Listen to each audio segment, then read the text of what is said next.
الحمد لله رب العالمين والصلاة والسلام على سيد الأنبياء والمرسلين أما بعد فأعوذ بالله من الشيطان الرجيم بسم الله الرحمن الرحيم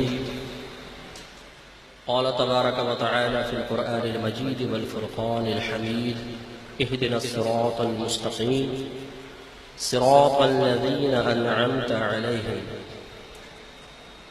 وقال تبارك وتعالى في مقام آخر ومن يطع الله والرسول فأولئك مع الذين أنعم الله عليهم من النبيين والصديقين والشهداء والصالحين وحسن أولئك رفيقا. صدق الله العظيم وصدق رسوله النبي الكريم. سب سے پہلے میں پیر طریقت راہبر شریعت قبلہ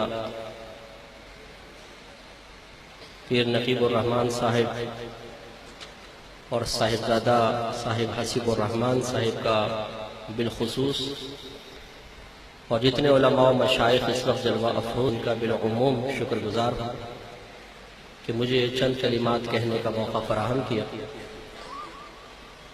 کوشش یہی ہوگی کہ ٹو دا پوائنٹ گفتگو ہو اور مختصر ترین آپ کا وقت لیا جائے، لیکن ہم یہاں سے اٹھیں تو ایک اچھی سوچ، ایک اچھی فکر لے کر اٹھیں.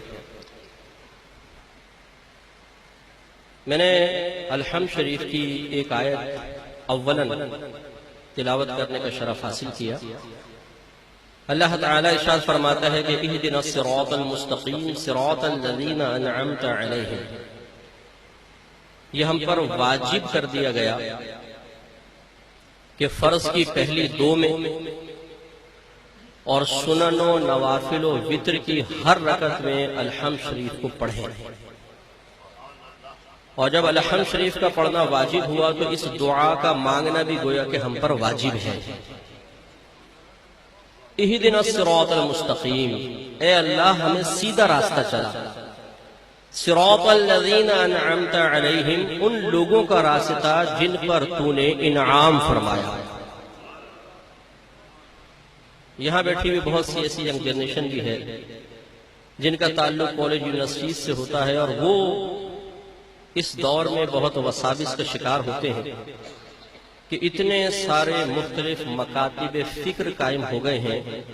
ان میں سے حق پر کون ہے، کس کے ساتھ مل کر چلیں، کس کے پیچھے چلیں، ہر ایک اپنے آپ کو کہتا ہے کہ ہم حق پر ہیں.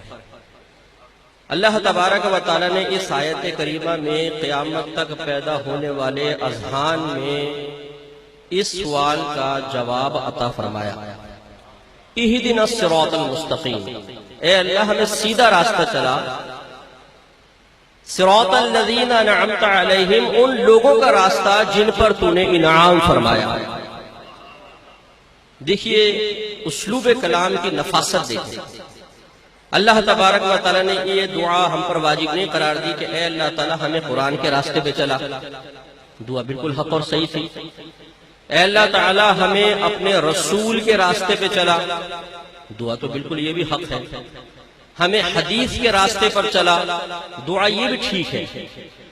لیکن اللہ تبارک و تعالی نے اپنے انعام یافتہ بندوں کے راستے پہ چلنے کا حکم ارشاد فرما کر ثابت فرما دیا کہ جب ایک نیک بندہ، جو واقعی نیک بندہ ہے، جو ایز اے رول ماڈل تمہارے سامنے موجود ہے، جب وہ خود قرآن اور حدیث کی ایک چلتی پھرتی تصویر ہے، تو اگر تم اس کا راستہ اختیار کرو گے تو حقیقتاً یہی قرآن اور حدیث کا راستہ ہے.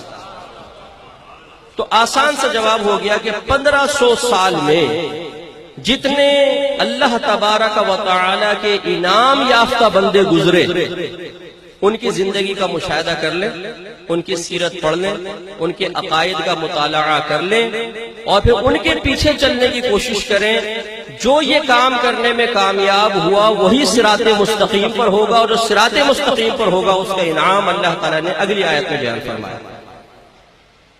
اور یہ میں ایک آپ کو خوشخبری عرض کر دوں کہ 1500 سال میں جتنے بڑے بڑے علماء، جتنے فقہا اور جتنے اولیاء عظام گزرے ہیں، سب کے سب اہل سنت والجماعت سے.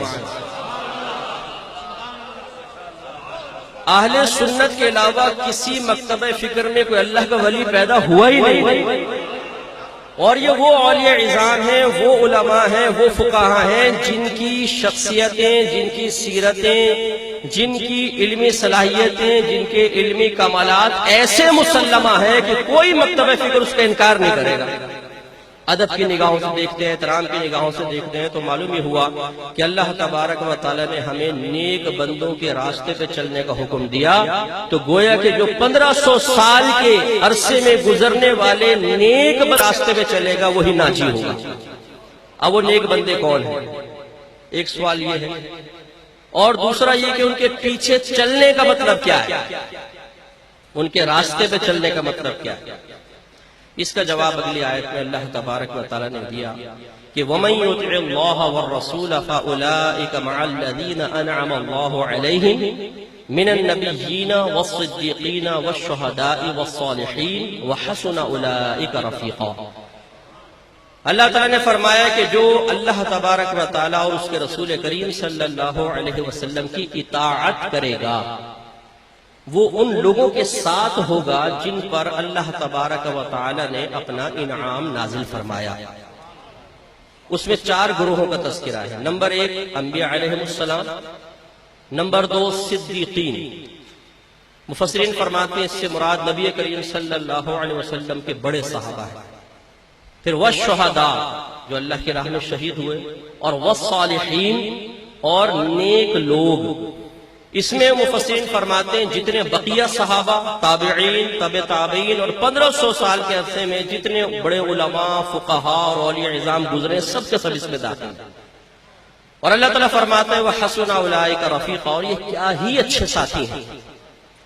تو معلوم یہ ہوا کہ اگر ہم نبیوں کا راستہ اختیار کر لیں، اولیاء اعظام کا راستہ اختیار کریں، صحابہ کرام کا راستہ اختیار کریں، ہم شہداء کا راستہ اختیار کریں تو ہم صراط مستقیم پر ہیں، اور جو صراط مستقیم پر ہوگا وہ ان نفوس قدسیہ کے ساتھ ہوگا، اور جب یہ نفوس قدسیہ جنت میں اعلیٰ مقام پر ہوں گے تو اس کا مطلب ہے ہمارا ٹھکانہ بھی جنت میں ہوگا۔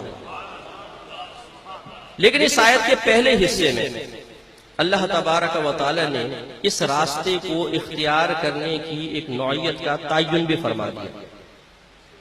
وہ صرف یہ نہیں ہے کہ آپ اور میں بیٹھ کے کسی کے مناقب بیان کریں، کسی کی تعریف کے پل باندھیں، کسی کے صرف ہاتھ پاؤں دبانے کو کافی سمجھیں، کسی کے ساتھ اپنی وفاداریوں کو منسوب کر دینے کو ہی کافی سمجھیں۔ یہ بھی بہت بڑی سعادت کی بات ہے، انکار اس کا بھی نہیں ہے۔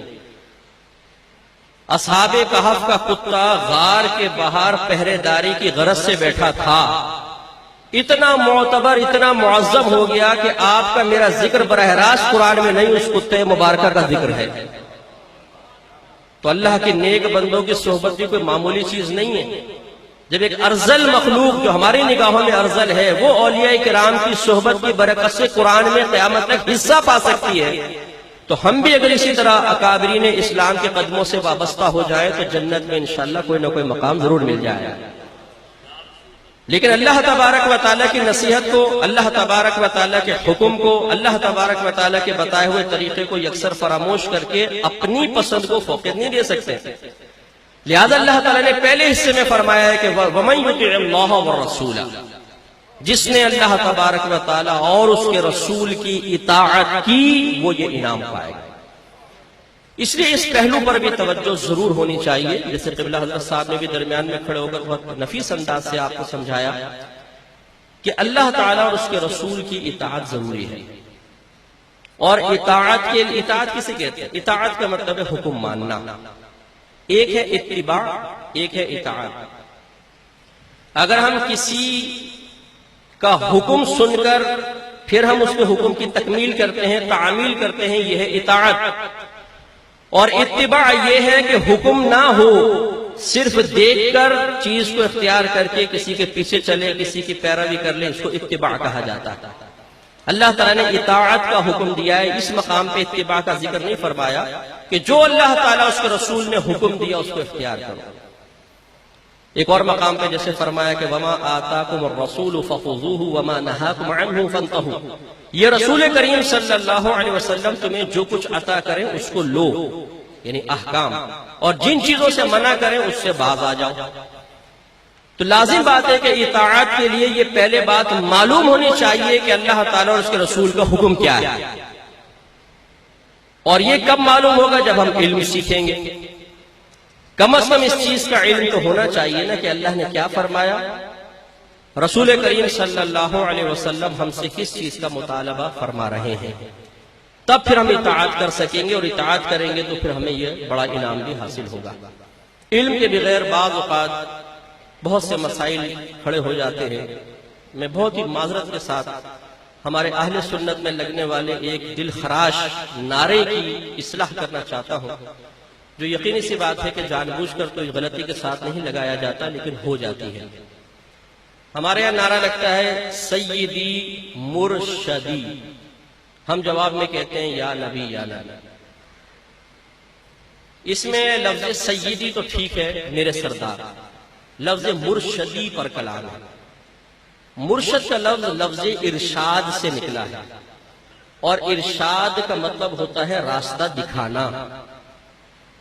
اس سے اگر آپ ایک ایسا اسم بنا لیں جو راستہ دکھانے والے کے اوپر بولا جا سکے، اسے کہتے ہیں اسم فاعل. وہ بنے گا مرشد، راستہ دکھانے والا، شین کے زیر کے ساتھ مرشد. پیر کو بھی مرشد کہتے ہیں، آپ کو معلوم ہے، شیخ کو مرشد کہتے ہیں، حضرت مرشد تشریف فرما.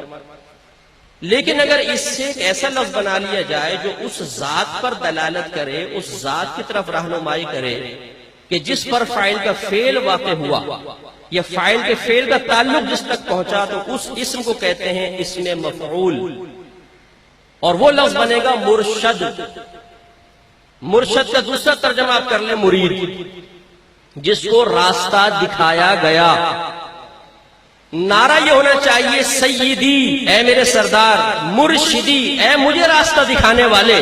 اور ہم جواب میں کہیں یا نبی یا نبی، میرے سردار بھی میرے آقا ہیں، مجھے راستہ دکھانے والے بھی میرے آقا ہیں. ہم جواب میں ہم کیا کہتے ہیں؟ سیدی مرشدی. پہلا لفظ کا ترجمہ ہے اے میرے سردار، اور دوسرے کا اے وہ شخص جس کو میں نے راستہ دکھایا. اور ہم اس پہ توثیق معاذ اللہ کر رہے ہیں کہ جس کو ہم نے راستہ دکھایا کون ہے؟ یا نبی، وہ ہمارے نبی. یہ اچھی طرح یاد رکھیں، علماء اسلام تشریف فرمایا کہ اگر معانی کا قصد و ارادہ کر کے جملہ بولا جائے تو انسان کافر ہو جائے گا، اس پہ حکم کفر ہوگا. لیکن جہالت بھی اس مقام پر قابل معافی نہیں ہے، کیونکہ معاملہ نبی کریم صلی اللہ علیہ وسلم کی عزت و ناموس کا ہے. یہاں قصد و ارادہ بھی نہیں دیکھا جائے گا کہ یہ ہمارا ارادہ کوئی برائی کا تو نہیں ہے. برائی کا ارادہ تو ان صحابہ کرام کا بھی نہیں تھا جو سرکار کی بارگاہ میں راعنا عرض کرتے تھے، یا رسول اللہ ہماری رعایت فرمائیے. لیکن لغت یہود میں یہ کلمہ سوء ادب کے لیے استعمال کیا جاتا تھا. اللہ تبارک و تعالی نے آیت پاک نازل فرما دی، یا ایھا الذین آمنوا لا تقولوا راعنا وقولوا انظرنا. اے ایمان والو، بھی نبی کی بارگاہ میں راعنا مت کہو، بلکہ یوں کہو یا رسول اللہ صلی اللہ علیہ وسلم ہم پہ نظر کرم فرمائیے. سبحان اللہ. دیکھیں صحابہ کرام کا ارادہ کوئی بدتمیزی کرنے کا نہیں تھا، سوء ادب کا نہیں تھا، نیتیں بالکل پاکیزہ تھیں. لیکن جب ایک لفظ میں معانی مناسب نہیں تھے، اللہ تعالیٰ نے بارگاہ رسالت میں اس کے استعمال کو قیامت تک کے لیے ممنوع قرار دے دیا. تو میری گزارش یہ ہے کہ اگر یہ نعرہ لگتا ہے کہ کوئی بھائی غلط نعرہ لگا دے، سیدی مرشدی کہے، تو ایک تو اس کو پیار محبت سے ڈانٹے نہیں، ڈپٹے نہیں، سختی نہ کریں. اگر معلوم ہوتا تو ایسا کرتا کیوں؟ پیار محبت سے سمجھا دیں کہ بھائی یہ مرشد نہیں ہے، مرشد ہے، شین کے زیر کے ساتھ. بس اتنا، یہ تھوڑی سی اصلاح ضروری ہے. یہ علم دیکھیں ہے ہوگا تو ہم ایسی بہت ساری غلطیوں سے محفوظ ہو سکتے ہیں، ورنہ خدا نہ خواستہ میں سمجھانے کے لیے عرض کرتا ہوں، آپ کھڑے ہو کے حضرت صاحب کو فرمائیں جی یہ میرے مرشد ہیں مثلا، اور مرشد کا مطلب کیا ہے؟ مرید. تو اگر آپ یہ کہیں میرے مرید ہیں، معاذ اللہ یہ جملہ صحیح ہوگا؟ بے ادبی ہے نا. حضرت تو راہ دکھانے والے ہیں. آپ سب کا یہاں پر اجتماع موجود ہونا، اتنے عرصے تک گرمی کو برداشت کر کے بیٹھنا، یہ کس کا فیض ہے؟ حضرت کا فیض ہے. اور ہم اگر یہی لفظ بولیں، اور جو خاص طور پہ پھر معانی سمجھتے ہیں، وہ جب اس قسم کا جملہ سنتے ہیں تو پھر دل خراشی بہت زیادہ ہوتی ہے. اس لیے اس میں تھوڑی سی احتیاط فرمائیں. بس آخری میں سمیٹتے ہوئے پیچھے لے کر آتا ہوں. دیکھیے اللہ کے نیک بندے، بہت سے لوگ بولتے ہیں کہ جی آج کل کے دور میں اولیاء اعظام نظر نہیں آتے، پتہ نہیں کہاں چلے گئے۔ بھائی آپ وہ اینک پہن لیجئے جس سے اولیاء اعظام نظر آئیں گے۔ دوسری بات یہ کہ اولیاء اعظام ایسے تو نہیں کہ ان کے سر پہ معاذ اللہ کوئی سینگ نکلے ہوتے ہیں یا ان کے کوئی بڑے بڑے کان ہوتے ہیں کہ آپ دیکھ کے مجمع میں پہچان لیجیے وہ اللہ کا ولی بیٹھا ہوا ہے۔ اللہ کا کہ ولی کی یہ نہیں سمجھ لے کہ علماء نے بیان فرمایا اولیاء اعظام نے کہ اللہ کا ولی لوگوں کے درمیان بالکل ایسے ہوتا ہے جیسے ایک عام شخص اس کو پہچاننے والی نظر چاہیے۔ اور اللہ کے ولی کی شناخت اور پہچان یہ ہے کہ اگر اس کو دیکھ کر آپ کو خدا یاد آ جائے، اس کی گفتگو سے آپ کے علم دین میں اضافہ ہو، جو آپ کو تقوی پرہیزگاری اور علم کی طرف بلائے، جس کی صحبت کی برکت سے دل گناہوں سے بے رغبت ہونا شروع ہو جائے، سمجھ جائیے کہ یہ اللہ تعالیٰ کا ولی ہے۔ حتمی حکم ہم پھر بھی نہیں لگا سکتے 100%، لیکن یہ حسن ظن ان کے ساتھ قائم کرنے میں شرعاً کوئی رکاوٹ نہیں ہے۔ اس طریقے سے ہم پہچان سکتے ہیں، اور ایسے علماء اعظام کی اور اولیاء اعظام کی صحبت یہ اللہ تعالیٰ کا بہت بڑا انعام ہے کہ یاد رکھیں۔ اس کو یوں سمجھ لیجئے کہ جیسے آپ مثال کے طور پہ ایک دنیاوی اعلیٰ منصب والے کے پاس جانا چاہتے ہیں، لیکن براہ راست جانے کا کوئی وسیلہ نہ ہو، اور ان کا ایک چپڑاسی آپ کا جان پہچان والا ہو جو اپنے اس جو بھی اعلیٰ عہدہ رکھنے والا ہے اس سے تھوڑا سا فری بھی ہو، اور وہ جائے کہ حضرت میرے ایک رشتہ دار ہے، بس 5 منٹ آپ کے پاس آنا چاہتا ہے، اگر آپ آنے دیں تو یہ ہوتا ہے جو قریبی لوگ ہوتے ہیں ان کا کہنا مانے لیا تھا، اچھا ہے چلو بلا لو بھائی، اس ٹائم میں فارغ نہیں ہوں، بلا لو۔ جو شخص شاید لاکھوں روپے خرچ کر کے وہاں نہیں پہنچ سکتا، لیکن ایک چپڑاسی کے ذریعے اندر تک پہنچ سکتا ہے بلا تمثیل۔ میں معاذ اللہ اولیاء اعظام کو چپڑاسی نہیں کہہ رہا ہوں، بلا تمثیل اسی لفظ کہہ رہا ہوں۔ اللہ تبارک و تعالیٰ کی بارگاہ میں پہنچنے کے لیے بہت سارے اعمال و افعال ہیں، اس کا انکار نہیں، لیکن اگر اللہ تعالیٰ کی بارگاہ کے مقرب بندے کا دامن تھام لیا جائے تو جو چیز بسا اوقات پوری زندگی حاصل نہیں ہوتی وہ چند لمحوں میں حاصل ہو سکتی ہے۔ سبحان اللہ، سبحان اللہ۔ میں اس پر ایک آپ کو ایمان افروز واقعہ بتاتا ہوں۔ امام جعفر صادق رضی اللہ تعالی عنہ میرے آقا آل رسول ہے، جلوہ افروز ہیں، مریدین بیٹھے ہوئے تھے۔ ایک نوجوان اندر آیا، کہنے لگا حضرت باہر میری بکریاں چر رہی ہیں، دیر ہوئی تو دور نکل جائیں گی، آپ فوراً مجھے اللہ سے ملا دیجیے۔ آپ نے سر سے پاؤں تک دیکھا، فرمایا کہ نوجوان لوگ کئی برس تک عبادات اور ریاضتیں کرتے ہیں، تب کہیں جا کے اللہ کی بارگاہ میں کوئی مقام پاتے ہیں، اور تم کہہ رہے ہو میں تمہیں ایک لمحے میں اللہ سے ملا دوں۔ کہنے لگا حضرت بڑی آپ کی مہربانی ہوگی، آپ زیادہ بات نہ کریں، بس مجھے فوراً اللہ سے ملائے، میری بکریاں آگے نکل جائیں۔ حضرت کا دریا رحمت جوش میں آئی، مریدین سے فرمایا اس کو اٹھاؤ اور سامنے تالاب میں پھینک دو۔ مریدین نے اٹھایا، اس کو تالاب میں پھینک دیا۔ وہ تیرنا نہیں جانتا تھا۔ اب یہ دیکھیں حضرت بھی جانتے تھے کہ وہ تیرنا نہیں جانتا تھا، حالانکہ اس نے نہیں بتایا علاج کیسے منتخب فرمایا۔ فرمایا اس کو تالاب میں ڈالو، ڈالا، وہ اندر گیا، باہر نکلا تو اس نے پکارا حضرت بچائیے۔ مریدین سے فرمایا چھوڑ دو، اندر گیا، پھر باہر نکلا، پھر یہ کہا حضرت بچائیے، لیکن آواز پہلے کے مقابلے میں تھوڑی سی کمزور تھی۔ اندر گیا، اور جب تیسری مرتبہ باہر آیا تو مریدین یہ منظر دیکھ کر حیران رہ گئے کہ پانی پر ایسا چلتا ہوا باہر آ گیا جیسے زمین پر چل رہا۔ آیا، حضرت کی دست بوسی کی اور سلام کر کے رخصت ہو گیا۔ مریدین حیرت اور ششدر رہ گئے کہ حضرت یہ کیا معاملہ ہے، ہمیں بتائیے، ہماری تو عقلیں زائل ہو جائیں گی۔ حضرت نے فرمایا کہ اصل میں یہ عبادات اور ریاضات تو کرتا تھا، لیکن اس کے عمل میں اخلاص نہیں تھا۔ جب یہ ہمارے پاس آیا، ہم نے اس کے باطن میں جھانکا تو اخلاص کی کمی محسوس کی، ہم نے اس کو تالاب میں پھینکوایا۔ ہوا یہی کہ جب یہ باہر نکلا تو اس نے ہمیں پکارا، اس کی توجہ اللہ کی طرف بالکل بھی نہیں تھی، لیکن جب یہ اندر گیا تو پھر ہماری طرف سے توجہ ہٹی، کیونکہ ہم نے اس کو مایوس کیا، اس کی توجہ اللہ کی طرف ہوئی، لیکن پھر بھی اس نے ہماری طرف متوجہ ہو کر ہمیں پکارا، اگرچہ توجہ اللہ کی طرف بھی تھی۔ ہم نے اس کو چھوڑ دیا۔ جب یہ اندر گیا تو مجھ سے مکمل طور پہ مایوس ہو گیا، اور اس نے بڑے اخلاص کے ساتھ ایک مرتبہ اللہ تعالیٰ کو اپنے دل سے پکارا۔ اللہ تبارک و تعالیٰ نے اس کو درجہ ولایت عطا فرمایا، اور تم نے دیکھا یہ پانی پہ چلتا ہوا آ گیا۔ اب آپ شاید کہیں گے یہ تو ان لوگوں کی تائید ہو گئی کہ جی ڈائریکٹ اللہ تبارک و تعالیٰ سے مانگو۔ دیکھو ڈائریکٹ اللہ کو پکارا تو پانی پہ چلتا ہوا آ گیا، حضرت کو پکار رہا تھا تو کچھ فائدہ نہیں ہوا۔ اس کا جواب یہ ہے کہ اللہ تعالیٰ کو تو وہ پہلے بھی پکار رہا تھا، حضرت کے پاس آنے کی ضرورت ہی کیوں پیش آئی ہے بتائیے؟ حضرت کے پاس آنے کی ضرورت اسی لیے پیش آئی کہ پہلے بھی ایک پکارنا تھا اور اب حضرت کی صحبت میں آ کر بھی پکارنا تھا۔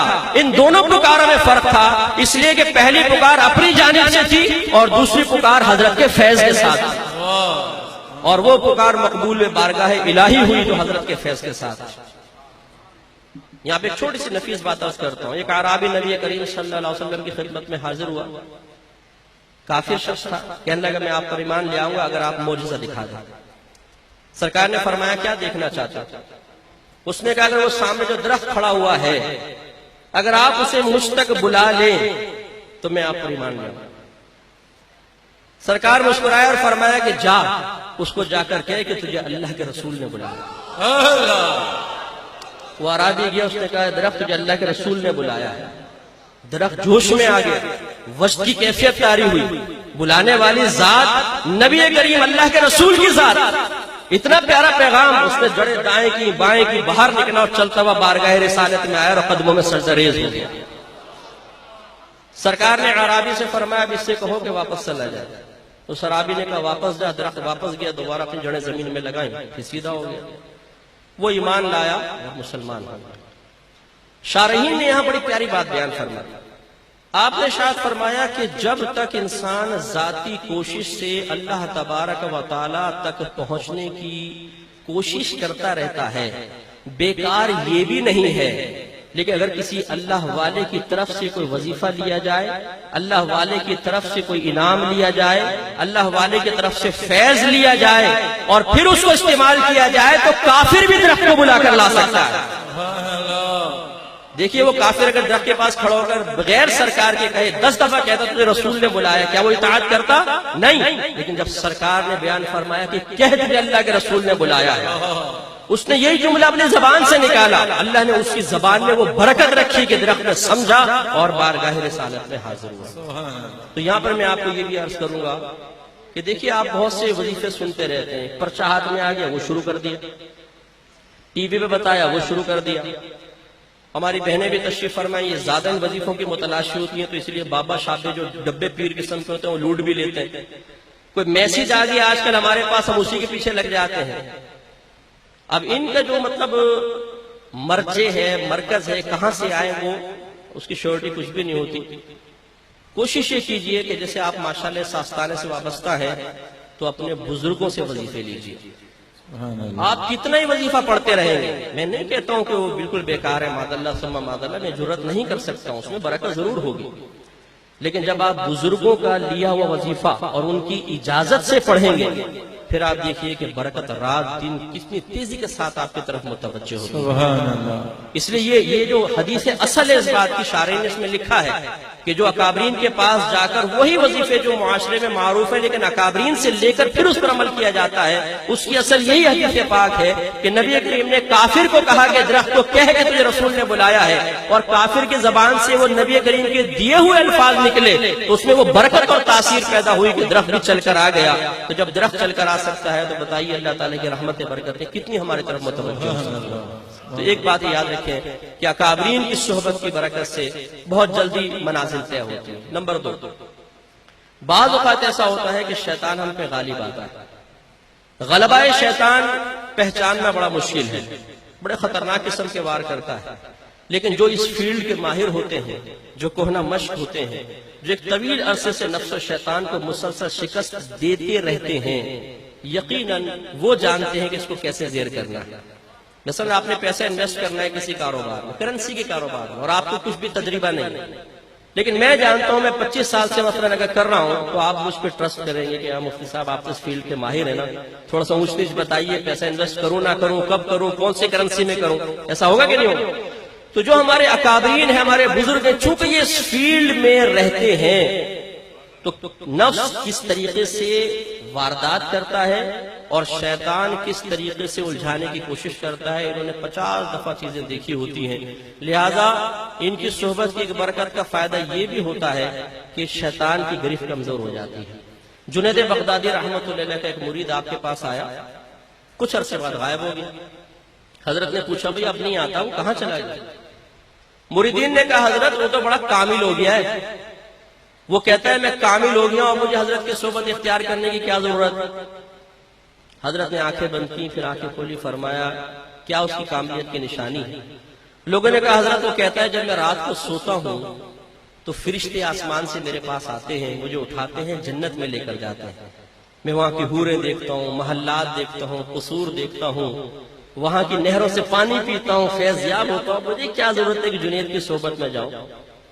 حضرت مسکرائے اور فرمایا کہ اس سے کہنا آج رات جب فرشتے تیرے پاس آ کر تجھے جنت میں لے جائیں تو ایک بار لا حول ولا قوت الا باللہ پڑھ لینا۔ لوگوں نے جا کر اس مرید کو پیغام پہنچا دیا، وہ سویا، حسب سابق فرشتے آئے، اس کو جنت میں لے گئے۔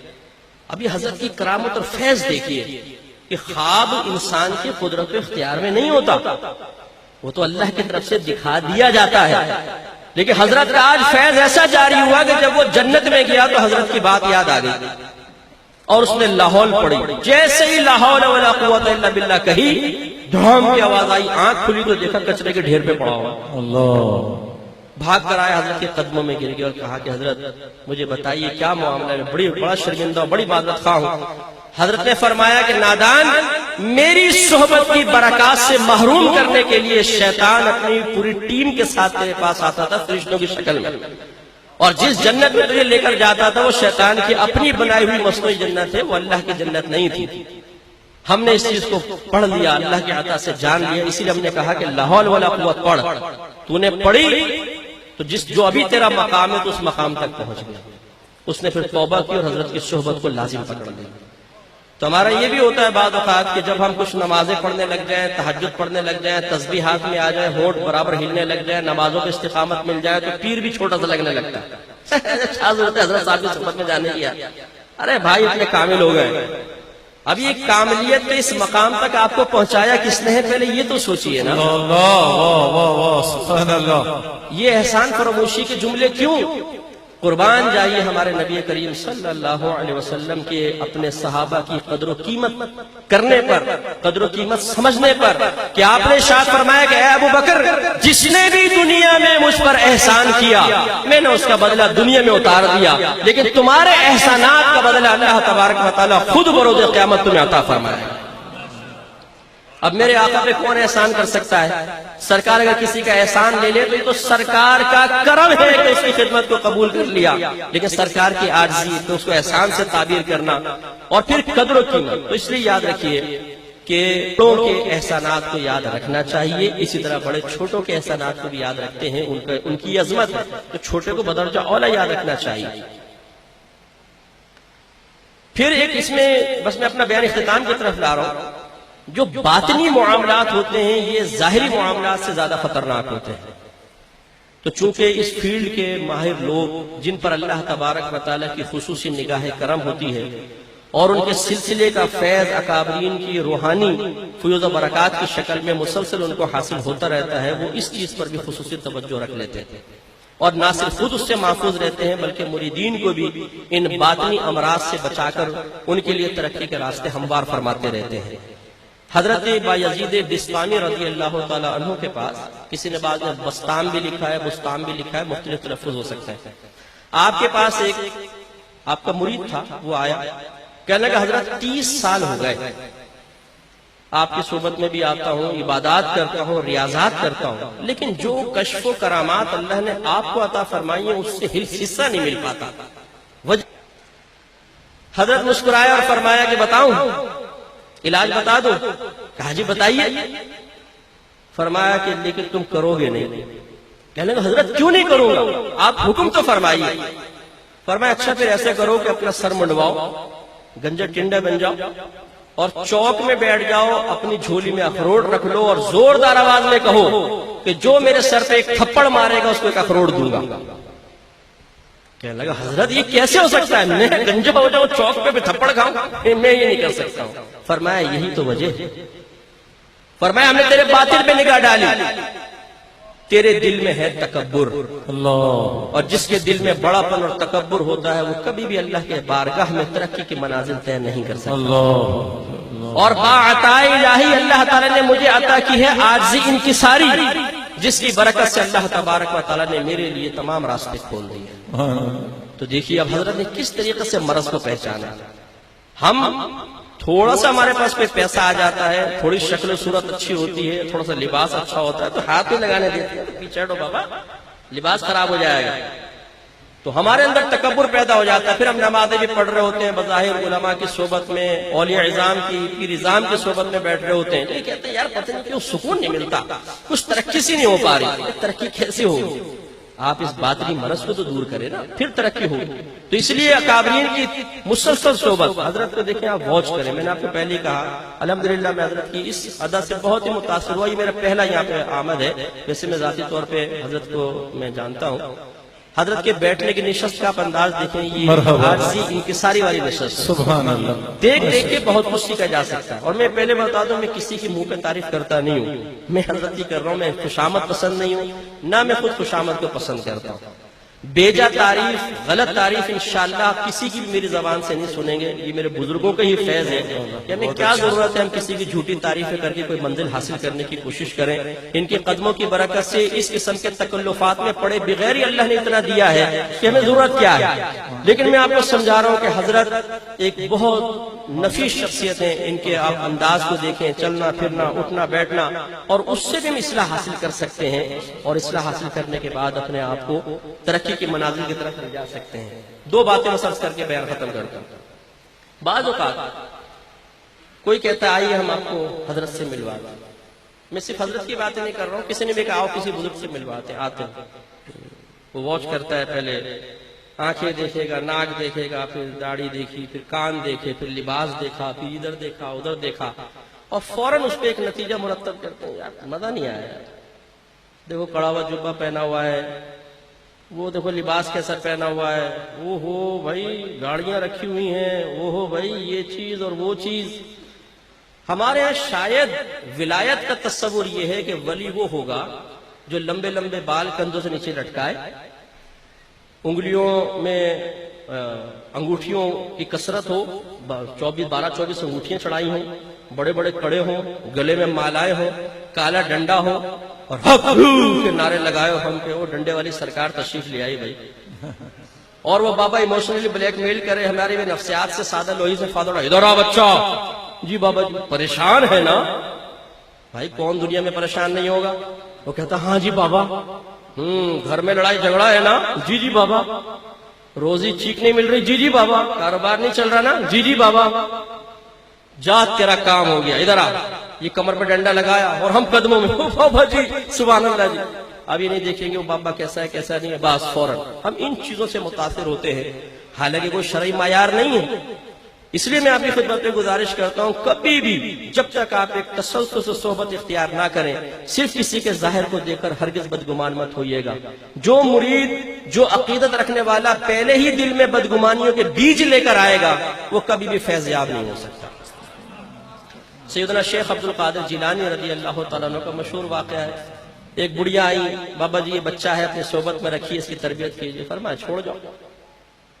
کچھ عرصے بعد بڑھیا آئی تو دیکھا بچہ سوکھ کے کانٹا ہو رہا ہے اور جو کی روٹی کھا رہا ہے، اور سیدنا غوث آدم رضی اللہ تعالیٰ عنہ مرغی کی ران کھا رہے تھے۔ اب وہ بڑھیا تھی خاتون، عورتیں ویسی ان کی زبانیں قابو میں نہیں رہتی ہے ماشاءاللہ، تو بڑھیا وہ بول پڑی، واہ واہ غوث پاک، خود مرغے کھا اور میرے بچے کو سکھا کے کاٹا کر رکھا، جو کی روٹی کھلا رہا۔ غوث پاک رضی اللہ تعالیٰ عنہ مسکرائے، آپ نے ان ہڈیوں کو قریب کیا اور فرمایا قم باذن اللہ، اللہ کے حکم سے کھڑا ہو جا۔ گوشت دیکھیں پیٹ میں پہنچ چکا ہے، لیکن بعطاء الہی غیب سے وہ مرغا پورا ثابت بنا، اس پہ پر آیا، وہ اذان دیتا ہوا کھڑا ہو گیا، ککڑوں۔ اماں حیران، حضرت نے فرمایا کہ جب تیرا بیٹا اس قابل ہوگا نا تو مرغے بھی کھائے گا۔ اور یہی شیخ عبد القادر جیلانی رضی اللہ تعالی عنہ ہے۔ آپ کا مرید گیا ایک درزی کے پاس ایک جبہ سلوانے کے لیے، حضرت کا جبہ ہے، اور یاد رکھیں غوث پاک رضی اللہ تعالیٰ عنہ بہت بیش قیمت جبہ پہنتے تھے، بعض اوقات تو لکھا ہے سیرت نگاروں نے کہ اس میں موتی تک جڑے ہوتے تھے۔ تو جب وہ جبہ پہنچا تو اس درزی کی زبان سے نکلا، واہ یار واہ، تمہارے پیر تو بڑے مالدار آدمی ہے، بڑے زبردست جبے پہن رہا ہے، ایسا تو خلیفہ نے بھی نہیں پہنا کبھی۔ جیسے یہ طنز کیا، سیرت نگاروں نے لکھا کہ غیب سے کیل آئی اس کے پاؤں میں چڑھ گئی، اور وہ چیخیں مارے، لوگ نکالنے کی کوشش کریں لیکن یہ کیل ہی نہ نکلے۔ پھر کسی نے کہا کہ تیری زبان سے جو بے ادبی کا جملہ نکلا ہے نا، اس کا مجھے اثر لگتا ہے، چل فوراً اور حضرت سے معافی مانگ۔ حضرت کے پاس لائے، ہاتھ جوڑ کے معافی مانگی۔ حضرت نے فرمایا، نادان، ہم جو کچھ پہنتے ہیں اپنے اللہ کی رضا کے لیے پہنتے ہیں۔ اس کے بعد وہ کیل باہر نکل گئے۔ اب ہمارے یہاں یہ بھی ہوتا ہے، آ کے بیٹھیں گے کھانا کھانے کے لیے، پھر دیکھیں گے اگر حضرت نے ران اٹھا لی، حضرت ران کھا رہے ہیں، ارے خود جو آٹھ کھا کر آئے ہو بھائی، وہ حضرت انسان نہیں ہو، ران نہیں کھا سکتے، گوشت نہیں کھا سکتے۔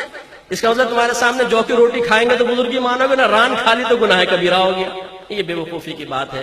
حضرت بریرہ رضی اللہ تعالی عنہا، یہ سرکار صلی اللہ علیہ وسلم کی سیدہ عائشہ صدیقہ رضی اللہ تعالی عنہا کی آزاد کردہ کنیز تھی، بوڑھی خاتون تھی، اکثر سرکار ان کے گھر پہ چلے جاتے تھے۔